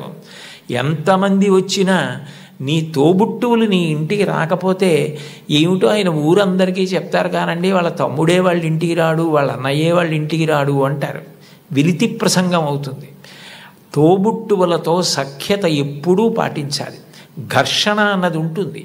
ఒక్కొక్కటి మనకిష్టమైంది తమ్ముడికి ఇష్టం లేకపోవచ్చు. ఏది ఇష్టం లేదో దాన్ని పరిహరించండి. ప్రేమగా ఉండడం, ప్రేమ పంచడం, అందరితో కలిసిమెలిసి ఉండడం బాగా నేర్చుకోండి. కుటుంబంలో మీరు ఏది నేర్చుకున్నారో అదే ముందుకొచ్చి పెద్దదవుతుంది సమాజంలో. కుటుంబంలో పెద్దవాళ్ళు తల్లిదండ్రులు ఉంటారు, సమానులు ఉంటారు, కింద చెల్లెళ్ళు ఉంటారు, తమ్ముళ్ళు ఉంటారు. మీరు దాన్ని పెంచితే, ఆ గది గోడలు పెంచితే అదే సమాజం. మీరు సమాజంలోకి వచ్చారనుకోండి, మీకన్నా బాగా చదువుకునే వాళ్ళు ఉంటారు. మీకన్నా బాగా చదువుకునే వాళ్ళని చూసి మీరు అసూయ పడకూడదు. వీళ్ళు ఎంత కష్టపడితే నాకన్నా ఇన్ని మార్కులు సంపాదించగలిగారు, కాబట్టి నేను కూడా కష్టపడతాను, కష్టపడి వీళ్లతో సమాన స్థాయిని పొందుతానని వాళ్ళని గౌరవించడం నేర్చుకోండి. మీతో సమానంగా మార్కులు వచ్చేవాళ్ళు ఉంటారు, నాతో సమానుడు అనకండి. అఫీషియల్ లాంగ్వేజ్లో మై ఈక్వలెంట్ కౌంటర్ పార్ట్ అంటుంటారు. అలా ఉదాసీన భావం పొందకండి. నాతో సమానుడు అంటే నేను ఎంత కష్టపడితే నాకు ఈ మార్కులు వచ్చాయి, అతను కూడా అంత కష్టపడితే కదా వచ్చాయి, కాబట్టి ఇతన్ని నేను గౌరవించాలని ప్రేమించండి. మీకన్నా తక్కువ వాళ్ళు ఎప్పుడన్నా కనపడ్డారనుకోండి, సమాజంలో మనకన్నా కింద ఉన్నవాడు, మనకన్నా పైన ఉన్నవాడు, మనకన్నా సమానుడు కనపడకుండా ఉండడు. ఈ ముగ్గురు కనపడి తీరుతారు మీకు. మీకన్నా చిన్నవాడు కనపడితే మీరు పరిహసించడం, వెటకారం ఆడడం, వాళ్ళని తక్కువ చేసి చూడడం నేర్చుకుంటే అంతకన్నా మానవత్వానికి చేటు ఇంకొకటి లేదు. మనకన్నా ఎవరైనా తక్కువలో కనపడితే వాళ్ళు వృద్ధిలోకి రావాలని మనస్ఫూర్తిగా భగవంతుణ్ణి ప్రార్థించాలి. వాళ్ళు గౌరవింపబడాలి అని కోరుకోవాలి. అంతేకాని తక్కువ చేసి చూడడం అన్నది జీవితంలో ఎప్పుడూ నేర్చుకోకూడదు. నీ తమ్ముడైతే నీ తమ్ముడికి ఒక్క మార్కు తక్కువ వస్తే వాడికి రావాలని ఎలా కోరుకుంటావో, నీ కుటుంబం గదులు ఆ గోడలు పోతే అది పెద్దదైతే అది సమాజం అవుతుంది. నువ్వు ఇంట్లో ఏం నేర్చుకున్నావో అదే రేపు సమాజంలో నువ్వు అమలు చేయగలుగుతావు. నీ ఇంట నీ తల్లిదండ్రుల్ని గౌరవించడం చేత కాకపోతే నీ గురువుని గౌరవించలేవు, నువ్వు ఎవ్వరినీ గౌరవించలేవు, ఎవ్వరిని గారిని సంబోధించలేవు. ఎంతటి మహాత్ముడు కానివ్వండి, ఆయన్ని ఏకవచన ప్రయోగం చేసి వాడు వీడు అని మాట్లాడడం అలవాటు అవుతుంది. మన ఎదురుగుండా ఉన్నారా లేరా అని కాదు, పెద్దల గురించి మాట్లాడేటప్పుడు గౌరవంగా సంబోధించి మాట్లాడడం. పెద్దల పట్ల మాట్లాడేటప్పుడు మనం అనవసరంగా విమర్శించడం మర్యాద కాదు. వారి పట్ల మనం కృతజ్ఞతతో మర్యాదగా ఉండడం నేర్చుకోవాలన్నది మీరు చిన్నతనంలో తరగతి గదిలో అభ్యాసం చేసినది ఏది ఉందో రేపు పౌరులైన తర్వాత సమాజంలో మీరు అదే చెయ్యడం కొనసాగింపుగా చేస్తారు. అందుకని మీరు తరగతి గదిని కేవలం పాఠాలు చదువుకోవడానికి మాత్రమే పనికొచ్చేటటువంటి వ్యవస్థగా చూడకండి. సర్వే వేదవిదశూరా, సర్వే లోకహితే రతా, సర్వే జ్ఞానోపసంపన్నా, సర్వే సముదితా గుణై. ఒక్కటి జ్ఞాపకం పెట్టుకోండి, ఏమీ చదువుకోనటువంటి వ్యక్తి చేసినటువంటి నేరం పట్టుకోవడం చాలా తేలిక. ఆరితేరిన గజదొంగ కూడా కంటి చూపు తగ్గితే దొరికిపోతాడు. ఎప్పుడో అప్పుడు దొంగతనాలు చేసే వ్యక్తి దొరుకుతాడు. చాలా బాగా చదువుకుని, గొప్ప ఇంజనీరింగ్ చదువుకుని, ఎంతో విద్య వచ్చిన తరువాత తనకొచ్చినటువంటి గొప్ప విద్యని ఆసరాగా చేసుకొని ఇతరులను మోసం చేసి కోట్లు సంపాదించడానికి అలవాటు పడ్డాడనుకోండి, అతను ప్రపంచంలో ఎక్కడెక్కడో దాగి ఏవేవో చేస్తున్నా అతన్ని పట్టుకోవడానికి పోలీస్ వ్యవస్థ అంతా కష్టపడవలసి వస్తుంది. చదువుకున్నవాడి చదువు దేనికి పనికి రావాలి అంటే సమాజాన్ని ఉద్ధరించడానికి పనికి రావాలి. అంతేకాని చదువుకున్న చదువు సమాజాన్ని పాడు చేయడానికి పనికి రాకూడదు. మీరు ఒక కలెక్టర్ అయితే మీరు కలెక్టర్గా గుర్తుండిపోయేటట్టుగా జిల్లాని పరిపాలించగలగాలి. ఒక్కొక్క కలెక్టర్ అలా జ్ఞాపకం ఉండిపోతారు. సందర్భం వచ్చింది కాబట్టి నేను చెప్తున్నాను. కార్తికేయ మిశ్రా గారని మా జిల్లాకి కలెక్టర్గా వచ్చారు. డొక్కా సీతమ్మ గారి విగ్రహం పెడుతూ ఆయన డొక్కా సీతమ్మ గారి గురించి నేను ప్రసంగాలు చేశానని మా ఇంటికి వచ్చారు. మా ఇంటికి వచ్చి ఆయన వచ్చినప్పుడే నేను మంచినీళ్ళు బయట నుంచి కొని తెచ్చుకుంటుంటే ఆయన చూశారు. ఏం గురువుగారు మీకు మంచినీళ్ళు లేవా అని అడిగారు. అడిగితే నేను అన్నాను, అయ్యా మాకు ఇక్కడ మంచినీళ్ళు లేవండి, ఉప్పు నీళ్ళు వస్తాయి, అందుకని మంచినీళ్ళు కొనుక్కుంటూ ఉంటామన్నాను. మీకేనా ఈ ప్రాంతం అంతానా అన్నారు. ఈ ప్రాంతం అంతా మంచినీళ్ళు లేవండి అన్నాను. ఆయన మీరు నమ్మండి నమ్మకపోండి, ఇప్పుడు కార్తికేయ మిశ్రా గారిని పొగిడితే నాకేదో ఆయన పదవి ఇస్తారనడానికి నేను ఉన్న ఉద్యోగమే పదవీ విరమణ చేసేసాను. నాకేం దాని మీద ఆశ లేదు. యథార్థం చెప్పాలి కాబట్టి చెప్తున్నాను. ఆయన హతాశులై సోఫాలో వెనక్కి కూర్చుని నేను జిల్లా కలెక్టర్గా ఉన్న చోట మంచినీళ్ళు లేక ఇంతమంది ఇబ్బంది పడితే నాకు అది అవమానం గురువుగారు, పరమ అవమానం అని వెంటనే ఫోన్ చేసి అధికారులతో మాట్లాడి మీరు నమ్మండి 10 రోజుల్లో ఇళ్ళకి కాదు కొళాయి వేయించుకోలేని వాళ్ళు నీళ్లు పట్టుకోవడానికి కూడా గొట్టాలు వేయించారు. ఇప్పటికే ఆ ప్రాంతం అంతా కార్తికేయ మిశ్రా గారిని తలుచుకుంటారు. అంటే నువ్వు కలెక్టర్ అయితే అలా పేరు తెచ్చుకోగలగాలి, నువ్వు ఒక డాక్టర్ అయితే అంత గొప్ప పేరు తెచ్చుకోగలగాలి. మా ఊళ్ళో డాక్టర్ ఐవి రావు అని ఒక డాక్టర్ గారు ఉన్నారు. ఆ డాక్టర్ గారిని చూస్తే జబ్బులు తగ్గిపోతాయని తెల్లవారుజామున 4 గంటలకు ఆయన కోసం మంచులో వెళ్ళి నిలబడతారు. ఆయన కూడా అలాగే వైద్యం చేస్తారు. వ్యక్తిగత జీవితమే లేదు. నేను అప్పుడప్పుడు అంటుంటాను, డాక్టర్ గారు మీకు సినిమాలకు వెళ్ళాలని ఉంటుందా అని. ఆయన పెద్ద నవ్వు అంటారు, సినిమాకి వెళ్ళిన 2.5 గంటల్లో కోటేశ్వరారు నేను ఒక్క 10 మందిని వైద్యం చేసి చూసి వాళ్ళు సంతోషంగా వెళ్ళిపోయి వాళ్ళకి ఆరోగ్యం కలిగితే వాళ్ళ పని వాళ్ళు చేసుకుని సంపాదించుకుని బతికితే నాకు అంతకన్నా ఏం కావాలండి. సినిమా ఇచ్చే ఆనందం కన్నా ఈ తృప్తి నాకు ఎక్కువ గురువుగారు. ఇది చదువుకున్న వాడికి అది లేకపోతే అనవసరం అన్నారు. ఒక డాక్టరు తన వృత్తి మీద తానే విసుక్కుంటే అది మనిషి బ్రతకవలసిన విధానం అంటే అది మోరల్ వాల్యూస్ అంటే. అది లేని విద్యకు అందం ఎక్కడుంది? అది పువ్వే, సువాసన లేకపోతే అందం ఏది? మీరు ఏది చెయ్యండి అది రావాలంటే మీరు కుటుంబంలో నేర్చుకోవాలి. గురువుని గౌరవించడం తప్పకుండా నేర్చుకోవాలి. గురువు లాంటి వ్యక్తి లోకంలో ఉండడు. ఎందుకనంటే అమ్మా నాన్న సంపాదించినది ఏదుందో అది అమ్మా నాన్న శరీరం వదిలిపెట్టేసిన తరువాత వీలునామా వ్రాసినా వ్రాయకపోయినా పిల్లలకి వెళ్ళిపోతుంది. కానీ ఒక గురువు సంపాదించినది ఏదుందో అది మాత్రం ఆయన కడుపున పుట్టిన పిల్లలకి వెళ్ళదు. అహరహం రాత్రనక పగలనక కష్టపడి అనేక గ్రంథాలు చదివి జ్ఞాపకం పెట్టుకుని దాన్ని జ్ఞాపకానికి తెచ్చుకుని తాను ప్రభావితుడై ఎవరైనా అడగగానే తాను చెప్పకుండా ఉండలేక గడ్డి తిని తయారు చేసుకున్న పాలని దూడ వచ్చి పొదుగులో గుద్దినంత మాత్రం చేత ఆవు పాలు విడిచిపెట్టేసినట్టుగా తాను ఇంత కష్టపడి నేర్చుకున్న విషయాల్ని లోకహితం కోసం చెప్పే గురువు ఉన్నాడే, అట్లాంటి గురువు లోకంలో దొరకడు. మీ టీచర్ గారి కన్నా గొప్ప వ్యక్తి ఉండడు. ఒక్కటి గుర్తుపెట్టుకోండి, సర్వేపల్లి రాధాకృష్ణన్ గారికి అంత ప్రీతి పిల్లల మీద ఎందుకు ఏర్పడిందంటే మీరు ఆయన జీవిత చరిత్ర చదవండి. ఆయన మైసూరులో పనిచేస్తున్న రోజుల్లో అశుతోష్ ముఖర్జీ గారని కలకత్తాలో, ఆ రోజుల్లో భారతదేశంలో కలకత్తా విశ్వవిద్యాలయం అంటే చాలా ప్రఖ్యాతి. దానికి వైస్ ఛాన్సలర్గా సర్వేపల్లి రాధాకృష్ణన్ గారిని రమ్మంటే సర్వేపల్లి రాధాకృష్ణన్ గారు అక్కడికి వెళ్ళడానికి సంశయించారు. కొత్త ప్రదేశం, కొత్త భాష అని. కాదు మీరు రావలసిందే, ఇక్కడికి వస్తే మీకున్నటువంటి విద్య ప్రపంచ ప్రఖ్యాతి పొందుతుంది, మీరు రావలసిందే అంటే ఆయన అన్యమనస్కంగా మైసూరు విశ్వవిద్యాలయానికి రాజీనామా చేసి కలకత్తా విశ్వవిద్యాలయానికి వైస్ ఛాన్సలర్గా వెళ్ళిపోతున్నప్పుడు సామానంతా సర్దుకుని వెళ్ళడానికి సిద్ధపడ్డారు. మీరు రాధాకృష్ణన్ గారి జీవిత చరిత్ర చదవండి, నేను అక్షరం అబద్ధం చెప్పట్లేదు, అవసరం నాకు లేదు. గుర్రబండిలో మైసూరు రైల్వే స్టేషన్కి వెళ్ళడానికి సర్వేపల్లి రాధాకృష్ణన్ గారు సిద్ధపడుతుంటే పిల్లలందరూ వచ్చి విశ్వవిద్యాలయం నుంచి మీలాంటి గురువు మాకెక్కడ దొరుకుతాడు, మీరు చెప్పిన పాఠాలతో మేము ఇన్ని విషయాలు నేర్చుకున్నాం, మీరు గుర్రాలు లాగిన బండిలో వెళ్ళడానికి వీల్లేదని వీధులన్నీ మైసూరు స్టేషన్ వరకు పువ్వులు చల్లి పిల్లలు గుర్రపు బండిని లాగి ఆ దంపతుల్ని కూర్చోపెట్టి మైసూరు స్టేషన్కి తీసుకెళ్లారు.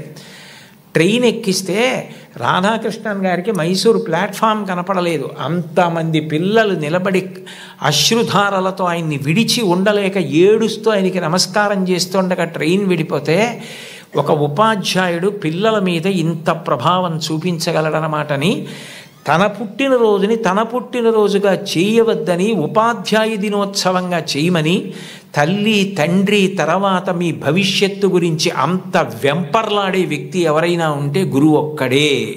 అంబేద్కర్ గారు భారత రాజ్యాంగ నిర్మాత. తెల్లవారి లేస్తే ఆయన్ని స్మరిస్తాం. అటువంటి అంబేద్కర్ గారు భీమ్రావ్ అంబేద్కర్. నిజానికి ఆయన పేరులో భీమ్రావ్ అన్నది ఆయన పేరులోది కాదు. ఆయనకి చిన్నతనంలో ఒక్కొక్కసారి అన్నం తినడానికి ఇబ్బంది కలిగితే ఒక ఉపాధ్యాయుడు తాను తెచ్చుకుని మధ్యాహ్నం తినవలసిన భోజనంలోంచి కొంత భోజనాన్ని అంబేద్కర్ గారికి పెట్టి అంత ప్రేమతో చూశాడు. ఏ భీమ్రావ్ అన్న ఉపాధ్యాయుడు తనని అంత ప్రేమతో చూశాడో ఆ పేరు తన పేరులోకి కలుపుకున్నారు అంబేద్కర్ గారు. కలుపుకుని భీమ్రావ్ అంబేద్కర్ అని పెట్టుకున్నారు. మీరు కావాలంటే ఈ విషయాలు ఏపీజే అబ్దుల్ కలాం గారు ఇండామిటబుల్ స్పిరిట్ అని ఓ పుస్తకంలో ఎన్ని అద్భుత విషయాలు రాశారో అందులో ఇది కూడా ఉటంకించారు ఒకసారి ఒక సభలో.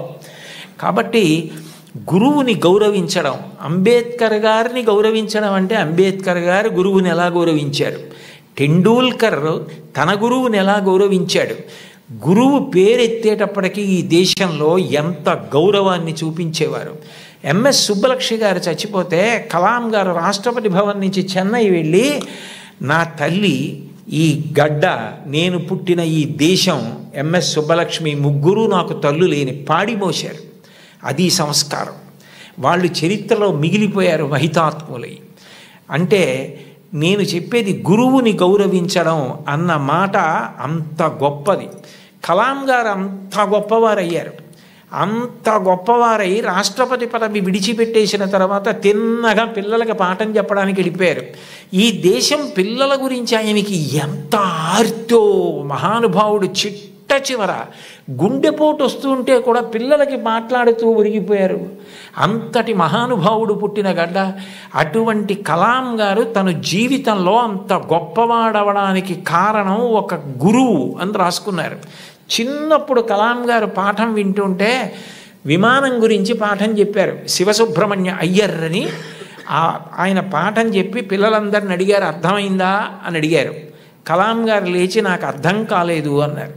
గురువుగారి దగ్గర ధైర్యంగా ఉండాలి. మీ అమ్మగారెంతో, మీ నాన్నగారెంతో, మీ గురువుగారు అంతే. వాళ్ళ తర్వాత మీ గురించి అంత ప్రేమ చూపించేది ఆయనే.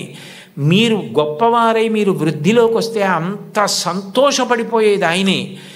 ఆ గురువుగారు అర్థం కాలేదా అన్నారు. ఇంకో 2-3 పిల్లలు లేచి అర్థం కాలేదన్నారు. సరే, అందరూ పిల్లలు సాయంకాలం సముద్ర తీరానికి రండి అన్నారు. రామేశ్వరంలో ఆ రోజుల్లో చదువుకునేవారు చిన్నప్పుడు కలాం గారు. రామేశ్వరం సముద్రపుటుడు ఉంది.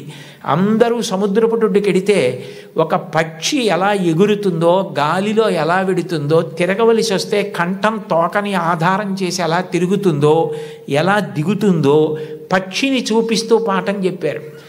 అది ఆ పక్షిని చూస్తూ విన్న చిన్ని కలాం గారి మనసులో ఏరోనాటికల్ ఇంజనీరింగ్ మీద బీజాలు పడ్డాయి. వెళ్ళి గురువుగారిని అడిగారు, నాకు ఇలా అవ్వాలంటే ఏం చెయ్యాలని. నువ్వు ఏరోనాటికల్ ఇంజనీరింగ్ చదవాలి, మెడ్రాస్ ఇన్స్టిట్యూట్ ఆఫ్ టెక్నాలజీలో చేరాలి, నువ్వు బాగా చదవాలన్నారు. న్యూస్ పేపర్లు పట్టుకెళ్ళి, అది కూడా ఎక్కడో తీసుకుని కాదు, వెళ్ళిపోతున్న ట్రైన్లోంచి పేపర్లు విసిరేస్తే ఆ బండిల్ తీసుకుని న్యూస్ పేపర్లు సైకిల్ కట్టుకొని ప్రతి ఇంటికి పట్టుకెళ్ళి న్యూస్ పేపర్లు ఇచ్చి చదువుకున్నారు అబ్దుల్ కలాం గారు.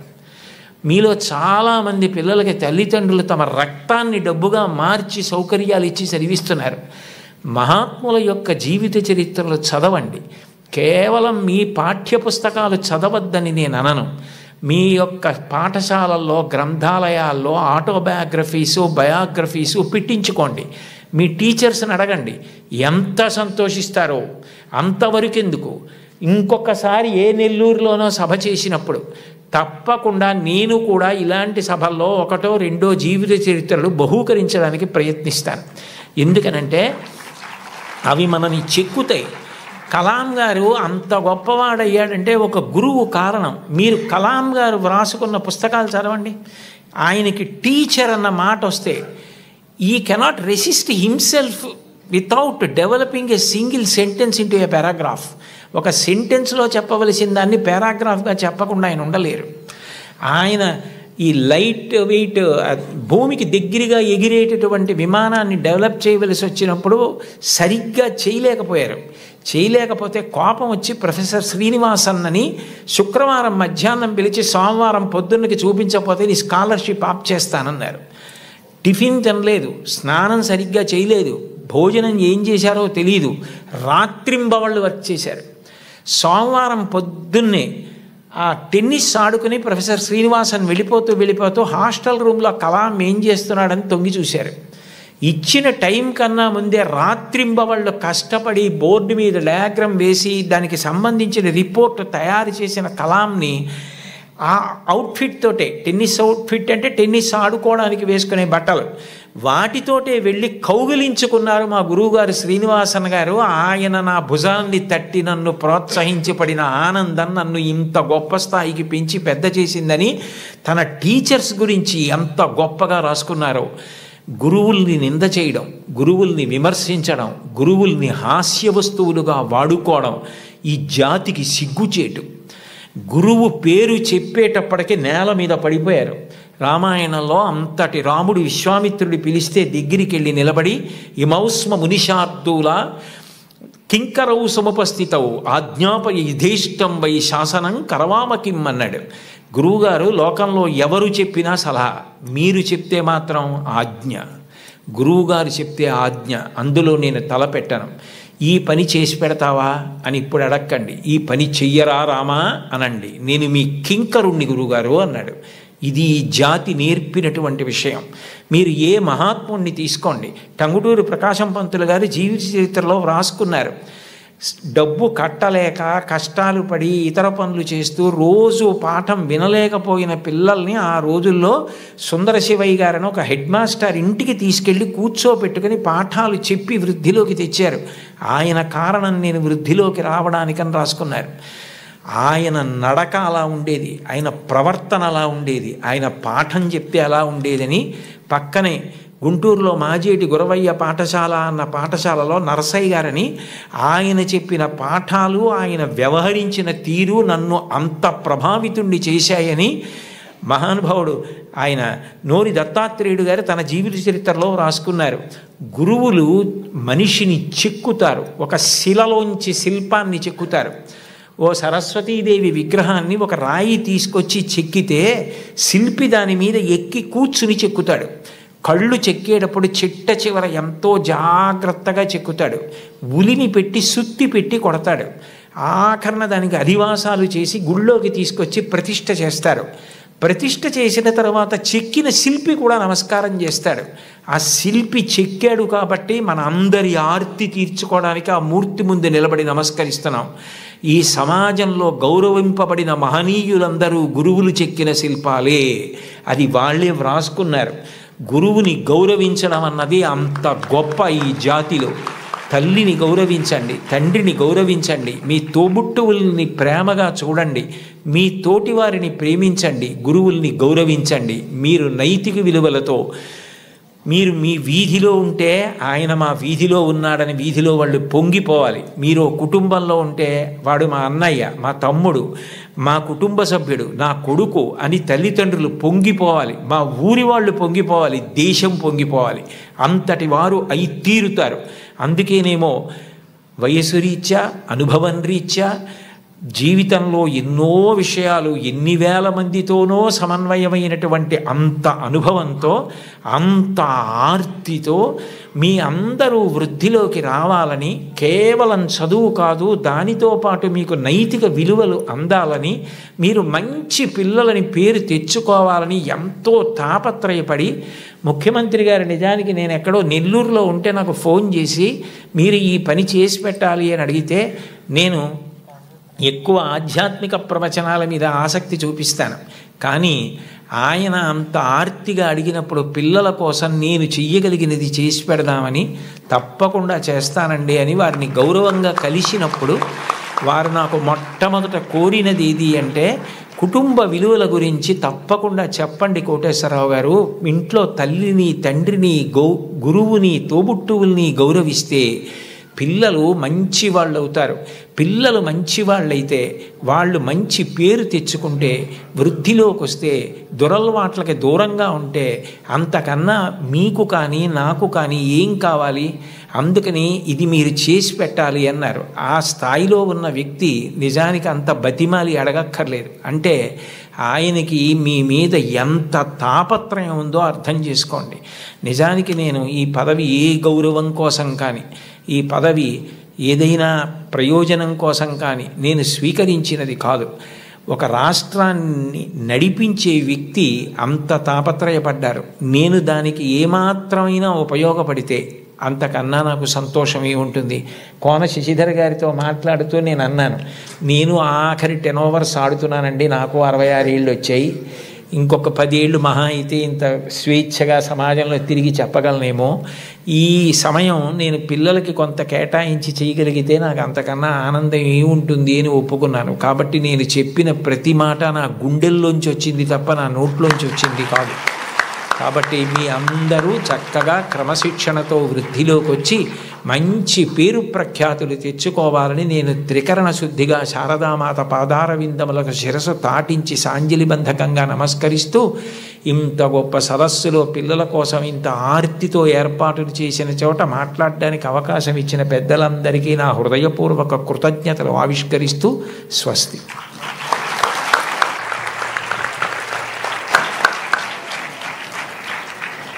గురవే సర్వలోకానాం భిషజే భవరోగిణాం నిధయే సర్వ విద్యానాం దక్షిణామూర్తయే నమః. సాక్షాత్తు దక్షిణామూర్తిలాగా మరి ఇప్పటి వరకు మనందరికీ అనేక విలువలు బోధించినటువంటి గౌరవనీయులు బ్రహ్మశ్రీ వారికి ఒక్కసారి లేచి నిలబడి కరతాళధ్వలతో అభినందనలు, నమస్సులు తెలియచేసుకుందాం. వారు ఇంత చక్కటి ప్రసంగాన్ని, ఇంత మంచి విలువలను తరతరాల కోసం అందించినటువంటి ఈ చిన్నారులు ఖచ్చితంగా గుర్తుపెట్టుకొని ముందు తరాలకు అందిస్తారు. ఇది కేవలం ఇక్కడ ఉన్న విద్యార్థులకు మాత్రమే కాదు, ఎక్కడెక్కడో ఉన్నవారు కూడా దీన్ని విని పాటిస్తారని భావిస్తూ మీ అందరికీ ధన్యవాదాలు తెలియజేస్తూ దయచేసి కూర్చోవలసిందిగా కోరుతున్నాను. విలువలు లేని జీవితం కలువలు లేని కాసారం లాంటిది, అంటే కలువలు పూయని చెరువు లాంటిది. ఇది పిల్లల కోసం నేను చెప్తున్నాను. ఇక మరి ప్రస్తుతం ఒక మహా తుఫాన్ లాంటిది ఒక ప్రశ్న. ఏదైనా ఒక ప్రశ్న మనకు వస్తే ఖచ్చితంగా దానికి జవాబు వెతుక్కునే వరకు ఎదురు చూస్తూనే ఉంటాం. మరి అటువంటి ప్రశ్నోత్తరావళి ఇప్పుడు గౌరవనీయులు బ్రహ్మశ్రీ చాగంటి కోటేశ్వరరావు గారితో, అలాగే మరి గౌరవనీయ మంత్రివర్యులు ఇన్ఫర్మేషన్ టెక్నాలజీ మరియు మన మానవ వనరుల అభివృద్ధి శాఖ మంత్రులు గౌరవనీయులు శ్రీ నారా లోకేష్ గారితో పిల్లలు ప్రసంగించబోతూ ఉన్నారు. వారి ప్రశ్నలను వాళ్ళు ఇప్పుడు సంధించబోతూ ఉన్నారు. ఎంతమంది సిద్ధంగా ఉన్నారమ్మా ప్రశ్నలు అడగటానికి? ఎవరెవరు ఉన్నారు ఒక్కసారి చేతులు ఎత్తండి చూద్దాం. Very good. సరే, ప్రశ్నలు అయితే ఉన్నాయి, మీరు ముందే మాకు చెప్పారు. శ్రీమతి స్వర్ణ భారతి గారిని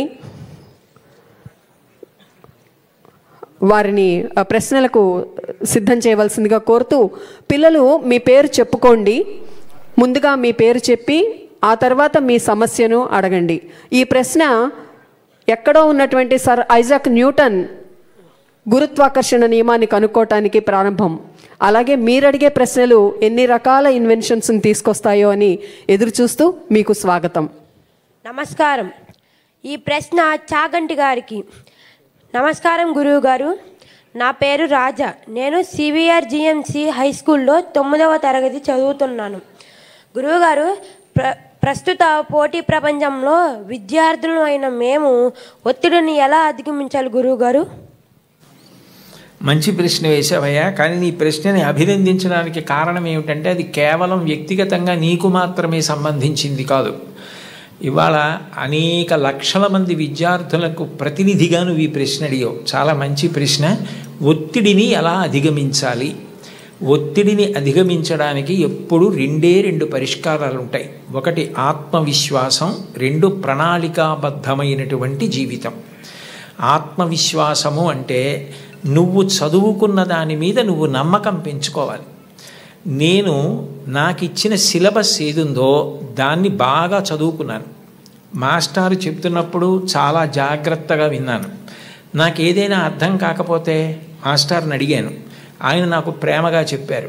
ఇన్నాళ్ళు హోంవర్క్ చేశాను, ఇంత నోట్స్ రాశాను, ఇన్ని టెక్స్ట్ బుక్స్ చదివాను, నాకు చాలా విషయాలు తెలుసు, కాబట్టి ఇప్పుడు అందులోంచే 10 ప్రశ్నలు ఇస్తారు, అది కాకుండా ఎక్కడి నుంచో ఇవ్వరు, కాబట్టి నేను తప్పకుండా వ్రాయగలను అని ముందు నీ మీద నువ్వు ఆత్మవిశ్వాసం పెంచుకుంటే నువ్వు చాలా హాయిగా ప్రశాంతంగా పరీక్షకి వెళ్ళగలుగుతావు. అట్లా కాకుండా నువ్వు ఏదో భయంతో నేను చదివినవి నాకు జ్ఞాపకం వస్తాయా, నేను అన్నీ చదివానా, నేను వదిలేసినవి ఏమైనా వస్తాయా అన్న బెంగ పెట్టుకోకుండా నీ మీద నువ్వు విశ్వాసాన్ని ముందు పొందగలగాలి. 2, నువ్వు ఇవాళ పరీక్ష ఉంది అంటే నిన్న రాత్రి నుంచి చదివితే నువ్వు బెంగ పెట్టుకోవాలి, ఒత్తిడి పడాలి. ప్రతిరోజు కూడా నువ్వు ప్రణాళికాబద్ధంగా నేను ఇన్ని గంటలకి నిద్ర లేవాలి అంటే ఖచ్చితంగా అన్ని గంటలకి నిద్ర లేవాలి. నరేంద్ర మోడీ గారి తండ్రి చెప్పులు వేసుకుని వెడుతుంటే టక్ టక్ టక్, ఆయనే వాడినటువంటి శబ్దం ఇది ఇంటర్వ్యూలో, టక్ టక్ టక్ అన్న శబ్దం వినపడితే గడియారాలు దిద్దుకునేవారట. 4:30 మోడీ గారి తండ్రి వెళుతున్నారని చెప్పి, దామోదర్ గారు వెళుతున్నారని చెప్పి. అంటే అంత ఖచ్చితంగా సమయపాలన అలవాటు కావాలి. ఇన్ని గంటలకి లేవాలంటే అన్ని గంటలకి లేవాలి, ఇన్ని గంటలు నేను చదువుకోవాలంటే ఆ పుస్తకాలు కావలసినవి దగ్గర పెట్టుకుని గడికి లేవడం కాకుండా చక్కగా చదువుకోవాలి. అన్నం తింటే నువ్వైపోయినట్టు, నీళ్లు తాగితే నువ్వైపోయినట్టు, నువ్వు చదివింది నువ్వైపోవాలి. అంటే అంత బాగా చదవాలి. ఒక కాగితం మీదకి సూర్యరశ్మి పడితే కాగితం కాలదు. ఒక కుంభాకార కటకాన్ని, భూతద్దాన్ని సూర్యబింబానికి ఎదురుగుండా పెడితే ఆ కాంతి అందులోంచి వచ్చి కాగితం మీద పడితే కొంతసేపటికి కాగితం కాలుతుంది. ఎందుకనంటే ఆ వేడి భూతద్దంలోంచి ఒక చోట కేంద్రీకృతం అయింది, కాలింది కాగితం. నువ్వు చదివితే అలా చదవాలి. చదువుతున్నంతసేపు పుస్తకం ఏం చదువుతున్నావో అది నీలోకి వెళ్ళిపోవాలి. భూపసభాంతరాళమన పుష్కళ వాక్చతురత్వము ఆజి బాహాపటు శక్తి ఉన్నంటాడు భర్తృహరి. నీకు అవసరమైనప్పుడు అలా జ్ఞాపకానికి రావాలి. నువ్వు తిన్నది నువ్వెట్లా అయిపోయావో, నువ్వు తాగింది నువ్వెట్లా అయిపోయావో, నువ్వు చదివింది నువ్వు అట్లా అయిపోవాలి. నీకు అలా జ్ఞాపకం ఉండాలి. అలా ప్రతిరోజు చదువుకోవడం నీకు సంతోషం కావాలి. చదువు భారంగా చదవకూడదు. It must be a passion for you. ఎప్పుడు తెల్లారలేద్దాం, ఎప్పుడు చదువుదామని నీకు ఆసక్తి ఉండాలి, ఆతృత ఉండాలి, అందులో ఒక గొప్ప సంతోషం ఉండాలి. అలా నువ్వు time management, discipline, self confidence నేర్చుకుంటే ఒత్తిడి అన్న మాటే ఉండదు. నువ్వు ధైర్యంగా ఏ పరీక్షకైనా పెడతావు, ఎదుర్కొంటావు. ఎప్పుడైనా ఒకసారి వైఫల్యం లభించిందనుకో, కలాం గారిని తలుచుకో. ఫెయిల్ అంటే ఆయన ఫెయిల్ అంటే పడిపోయావని కాదు, first attempt in learning, FAIL అని డిఫైన్ చేశారు. ఇది మొదటిసారి పొరపాటు జరిగినది. మళ్ళీ చేతిలో మట్టి ముద్ద కింద పడితే భూమిని అంటుకుంటుంది, బంతి పడితే పైకి లేస్తుంది. అలా పైకి లే తప్ప బెంగ పెట్టుకోకు. ఇక పైన అన్ని విజయ పరంపరలతో కొనసాగు. శుభం భూయాత్. ధన్యవాదాలు గురువుగారు. తదుపరి ప్రశ్న మరొక విద్యార్థి అడగటానికి సిద్ధంగా ఉన్నారు.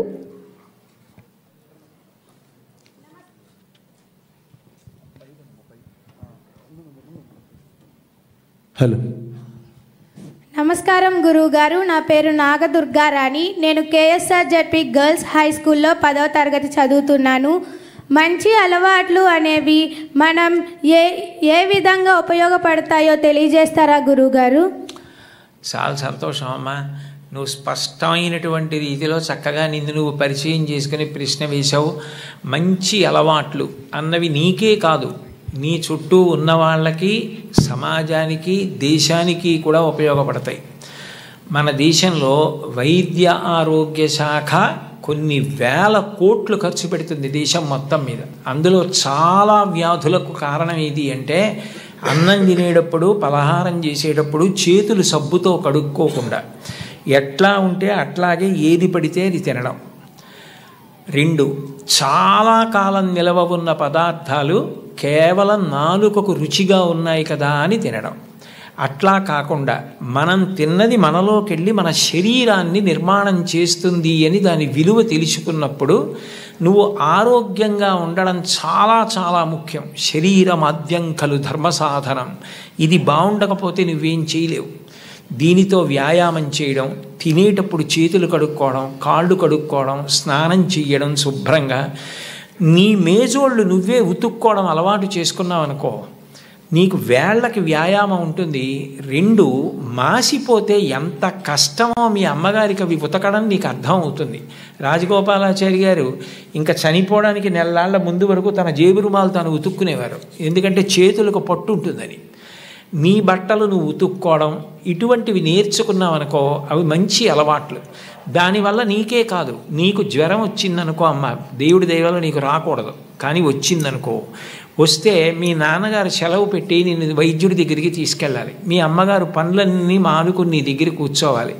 నువ్వు ఆరోగ్యంగా ఉంటే నీకే కాదు, సమాజానికి, ప్రభుత్వానికి, వైద్యశాలకి, అందరికీ ఉపకారం చేసిన దానివి అవుతావు.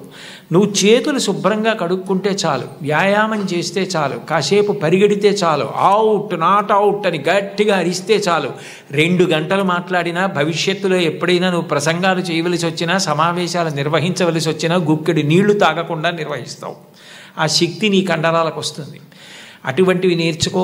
ఇక నువ్వు జీవితంలో శాంతి పొందడానికి ఎప్పుడూ కష్టమే పడితే, మాకు ఎప్పుడూ చదువు ఎప్పుడూ కష్టమే అంటే మరి మాకు సంతోషం ఎప్పుడండి అంటావేమో. మంచి హాబీస్ నేర్చుకో. మంచి హాబీస్ అంటే అవి చదువులో అంతర్భాగం కాదు, కానీ దాని ద్వారా నువ్వు శాంతిని పొందవచ్చు. ఒక్కొక్కసారి నీ హాబీ నువ్వు చదువుకున్న దానికన్నా గుర్తింపు ఎక్కువిస్తుంది. శ్రీపాద పినాకపాణి గారిని కర్నూలులో మెడికల్ కాలేజీ ప్రిన్సిపాల్ చేశారు. శ్రీపాద పినాకపాణి గారు మంచం మీద ఆఖరి రోజుల్లో పడుకుని ఉండగా నేదునూరి కృష్ణమూర్తి గారు, విజయవాడలో మల్లాది బ్రదర్సు, వీళ్ళందరూ వెళ్ళి చుట్టూ చేరి కర్ణాటక సంగీతం పాడారు. ఆయన బై ప్రొఫెషన్ డాక్టర్, కానీ కర్ణాటక సంగీతానికి అంత పెద్ద పేరు తెచ్చారు. ఇవాళ శ్రీపాద పినాకపాణి గారు అంటే సంగీతం నేర్చుకునే వాళ్ళందరూ 2 చేతులు ఎత్తి నమస్కారం చేస్తారు. ఒక డాక్టరు హాబీ సంగీతం నేర్చుకుని అంత గొప్పవారయ్యారు. నువ్వు చక్కగా 4 కీర్తనలు పాడడం నేర్చుకున్నావు అనుకో, నీకు ఎప్పుడైనా విసుగ్గా ఉన్నప్పుడు నువ్వే ఓ కీర్తన పాడుకుంటే ఎంత సంతోషిస్తావు. మా ఊరంటే కాకినాడ, అక్కడ డాక్టర్ జగదీశ్వరి గారని ఉన్నారు. ఆవిడ పురుళ్ళు పోయడంలో నిష్ణాతురాలు, అన్ని ఆపరేషన్లు చేసేవారు. ఆవిడ ఆపరేషన్కి మధ్యలో రిలాక్స్ అవ్వలసి వస్తే తంబూరా పట్టుకుని వాయిస్తూ కీర్తన పాడుకుని వైద్యం చేస్తారు. ఇప్పటికీ మహాప్రఖ్యాతి ఆవిడ, మహావృద్ధురాలు అయిపోయారు. ట్రిప్లెట్స్కి, ట్విన్స్కి దాని మీద మెడికల్ కాలేజెస్లో ప్రసంగాలు చేస్తారు. అది నీకు సొలేస్ ఇస్తుంది, నీకు రిలీఫ్ ఇస్తుంది. You become a reversible turbine. ఎంత అలసట నీకు తెలియకుండా పోతుంది. అబ్దుల్ కలాం గారు రాష్ట్రపతి భవన్లో వీణ వాయించేవారు, నీకు తెలుసా?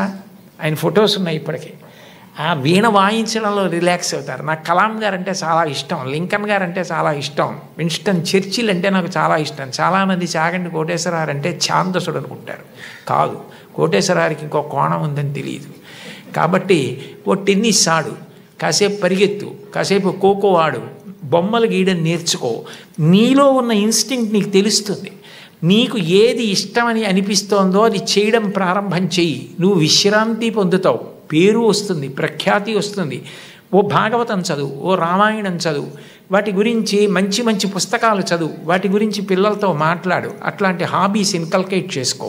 నీకు ఉపయోగం, నీ చుట్టూ ఉన్న పిల్లలు కూడా నీ వల్ల ఇన్ఫ్లుయెన్స్ అయ్యి అలా చేయడం నేర్చుకుంటారు. ఏమ్మా? శుభం భూయాలు. ధన్యవాదాలు సార్. నిజంగా ఈ పిల్లలు అడుగుతున్నటువంటి ఈ ప్రశ్నలు కేవలం ఆ జవాబులు వాళ్ళకి మాత్రమే కాదు, మనందరికీ కూడా ఎంతో సంతృప్తిని, సంతోషాన్ని, ఆలోచనను కలిగిస్తున్నందుకు పిల్లలకు కూడా కృతజ్ఞతలు తెలియజేస్తూ తదుపరి ప్రశ్న అడగవలసిందిగా కోరుతున్నాను.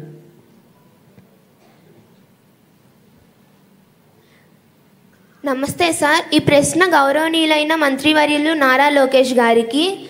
మీ లైఫ్లో మిమ్మల్ని ఇన్స్పైర్ చేసిన పర్సన్ ఎవరు? నాకు పెద్ద సమస్య ఉందమ్మా ఇంట్లో. అందరూ ఇన్స్పైరింగ్ పర్సనాలిటీసే. మా తాతగారి దగ్గర నుంచి నాన్నగారి వరకు అందరూ నన్ను ఇన్స్పైర్ చేసిన వారు. ప్రపంచవ్యాప్తంగా చూస్తే లీ కువాన్ యూ అని ఒక గొప్ప వ్యక్తి నేను చూసి ఇన్స్పైర్ అయ్యా. లీ కువాన్ యూ అనే వ్యక్తి సింగపూర్, మలేషియా నుంచి విడిపోయినప్పుడు ప్రధానమంత్రి అయ్యారు. ప్రధానమంత్రిగా ఒక మత్స్యకార గ్రామాన్ని ఈరోజు ఒక అగ్రదేశానికి ఎట్లా తీర్చిదిద్దారు, ఆర్థికంగా కాకుండా సమాజంలో కావాల్సిన విలువలు, అంటే అన్ని కులాలు మతాలకు చెందిన వారు కలిసికట్టుగా ఎలా ఉండాలి, సోషల్ హార్మనీ అనేది ఎలా ఏర్పడితే బాగుంటుందని ఆయన చేసి చూపించినవారు. అందుకే ఈరోజు చూస్తే సింగపూర్ లాంటి దేశం అగ్రదేశంగా తయారైంది. భారతదేశానికి వచ్చేగల వాజ్పేయి గారిని చూసి పెరిగిన వారిని, అదేవిధంగా వాజ్పేయి గారి గురించి, అంటే వాస్తవంగా నాకు వాజ్పేయి గారిని కలిసే అదృష్టం నాకు దక్కలేదు. కానీ వాజ్పేయి గారు ఎలాంటి వ్యక్తి అనేది గౌరవ ముఖ్యమంత్రి గారు ఎప్పుడు చెప్తా వస్తారు. మొన్న కూడా నిన్న పొద్దున్న మొన్న రాత్రి ఉపరాష్ట్రపతి గారితో కూర్చుని మాడేటప్పుడు కూడా వాజ్పేయి గారి గొప్పతనం గురించి గౌరవ ముఖ్యమంత్రి గారు ఉపరాష్ట్రపతి గారు చెప్తున్నారు. వాజ్పేయి గారిలో ఉన్న గొప్పతనం ఏంటంటే ప్రధానమంత్రిగా ఉన్నా కూడా ఒక వ్యక్తి లేదు సార్ మీరు తీసుకుని